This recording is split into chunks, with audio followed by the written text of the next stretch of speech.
Germany. But Eamon, that's the thing with Ronaldo. He comes up and he does that, and we did show at half-time the little tantrum and the glance at his teammates clearly put up with it. I think in the first match too against Germany, he was kind of peripheral to the game.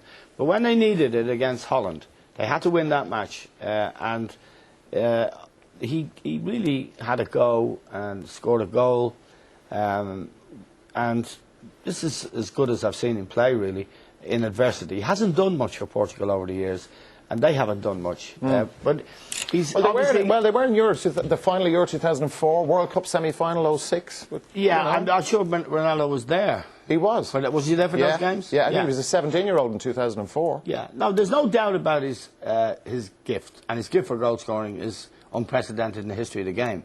The question is always, you can't question a guy who's getting so many goals. So he's a goal-scoring phenomenon, will be remembered as one of the greatest goal scorers of all time.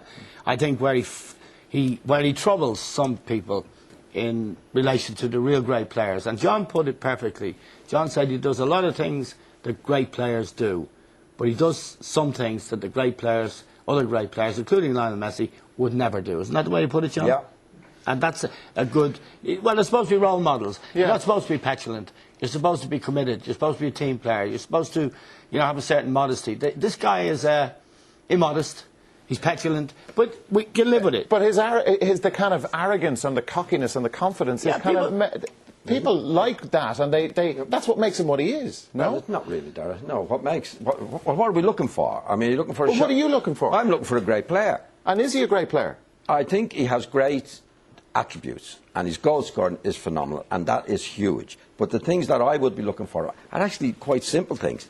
Get back when you've lost the ball. Don't be petulant with your teammates. Make a genuine effort. He become a really better player than he is at the moment, Derek. We often say on his day, he's absolutely brilliant. His goal scoring is terrific. But there's times he loses the ball. The balls are within striking distance of 10 yards away, and he put his hands on his hip and walk back. Now, what all the great players do is get after the ball. And it's a plus to his game. I'll tell you what happens. This is why Messi, one of the things Messi is great. If Ronaldo loses the ball and the opposition get it, and you chase after it, right? When and if you win the ball, your teammates win the ball, you're free.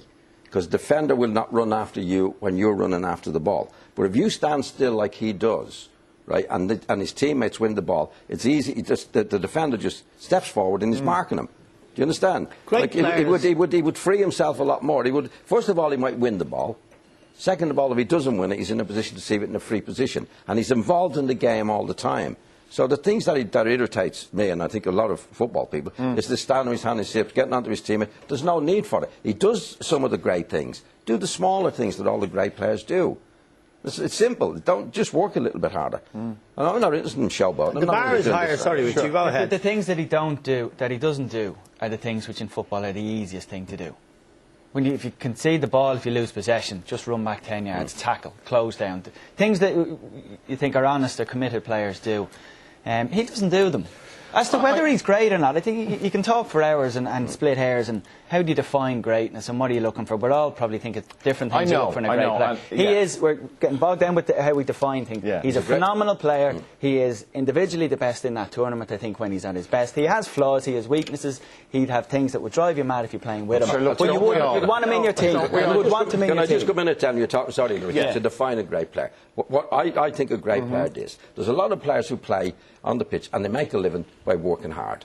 In other words, you don't have to be a lot of ability to work hard. Now, what I find that the great players do, they reduce their mentality to the players who don't have an awful lot of ability, and with the ability they have, and they work as hard as the players that don't have ability, it makes them the great player. Right? That's what I think is. For a long time in the Clásicos between Madrid and Barcelona, over recent years, where Barcelona have been dominant, he has been anonymous in some of those games. Latterly, he came into them, but he hasn't been the game changer that a truly great player would be. And Messi has been in those for that period, 3 or 4 years when Barcelona were really on top. He wasn't the go-to player you'd expect of a Cruyff, a Beckenbauer, a Zidane. I mean, the thing is, you have to keep your standards high in your sport. In other words, the bar is high for greatness in any discipline, whatever it is, whether it's painting or soccer or athletics or rugby. And if you go around the place calling everyone who's spectacular great, you're missing a big point. Now, I wouldn't deny him his record at Madrid is absolutely unbelievable. But when you measure greatness, you take character and temperament into account.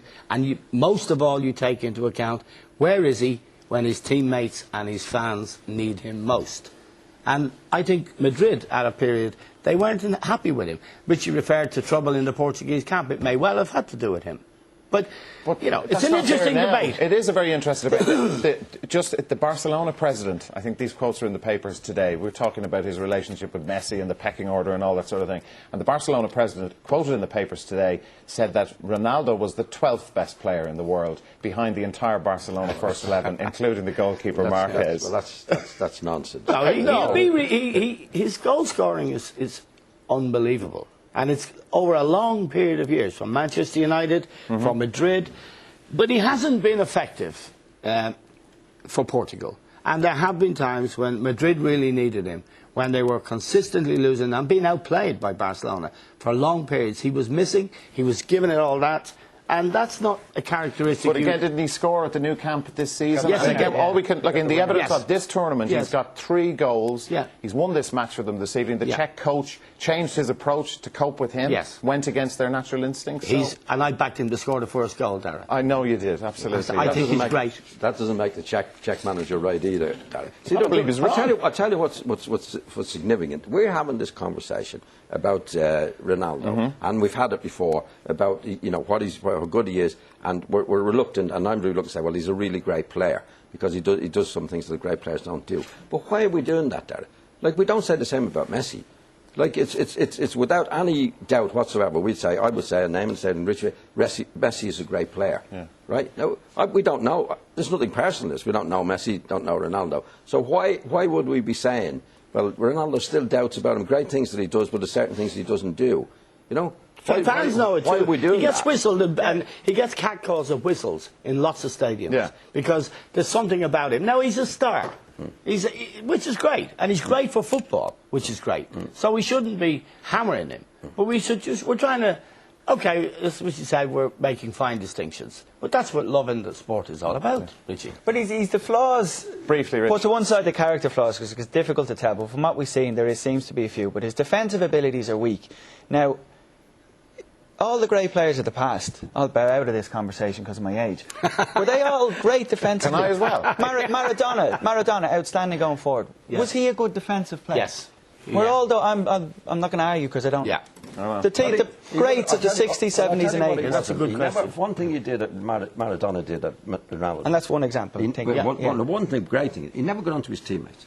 When the ball was in his vicinity, he made an effort to get it. Of course, he wasn't a great defensive player. Pele wasn't a great defensive player. But there was a respect from Pele was the best player in the world, regarded as the best player in the world. But when he played to his I never ever saw him get onto his teammates, and always did his best for the team. There wasn't a game I saw Pele play he didn't have a go. There's games I've seen Ronaldo play. God, why didn't he get back there?